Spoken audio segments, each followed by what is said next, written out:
राज्य में सुधुरुनी मंडी समस्या मंडी उद्घाटन होउछि अनेक मंडीरू उठुनी धान लगी रही अचलावस्था शीत काकर धान भिजुछि निघोड़ निद्रारे प्रशासन गंजाम जिला बेगुनियापड़ा ब्लॉक अंतर्गत विभिन्न धान मंडी में धान गदा करी राति उजागर रहउछंती चाषी किंतु मिलर जोगाण विभाग सहित चुक्ति करिनथिबारु मंडीरू धान उठी पारुनी बेगुनियापड़ा ब्लॉक अंचलर अधिकांश चाषी को एजाए टोकेन भी मिलिनी फल रास्ता कड़े धान गदा करी रखिछंती चाषी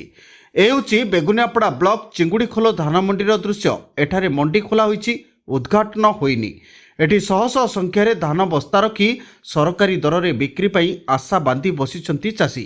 केबे सरकार धान किणबे ताकू नहीं चिंतार चाषी धान मंडी रे जागा नथिबारु रास्ता कड़ और पोखरी हुड़ारे गदा होईछि धान बस्ता।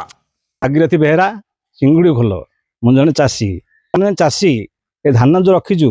ये सब नष्ट होची गोरु गाई खाऊं पाल घोड़ी रखीचु आ केबे जीव किसी आम जानी पारनु पचारे कहते 10 तारिख जीव जनवरी 10 आरंभ हम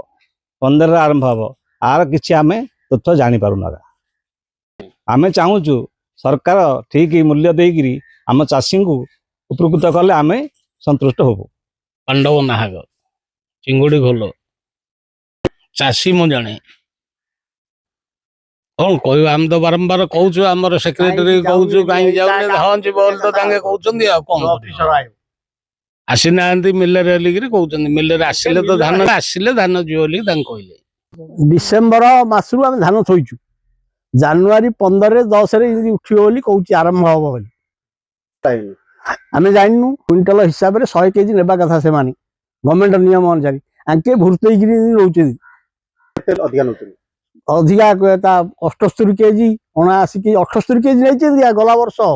ए वर्ष कौन नब आर वर्ष खराब होता सब धान ये मिलवाला आसिकी 82 किलो ए खैरखमा पंचायत रे थिबा धान मंडीर दृश्य एठी भी समान अवस्था चाषी शह शह संख्यार धान बस्ता मंदिर परिसर रे गदेई रखिछंती एठी धान मंडी उद्घाटन मध्य होईछि किंतु एजाए धान उठी पारुनी बेगुनियापड़ा ब्लॉक समेत गंजाम जिला तथा राज्यर सबुठी एबे एभली अवस्था देखिबाकु मिलिछि मिलर और जोगाण विभाग मध्य चुक्ति होई नथिबारु एपरी समस्या उपुजिछि तेबे केबे ए समस्यार समाधान हेउछि ताहा देखिबाकु बाकी रहिला।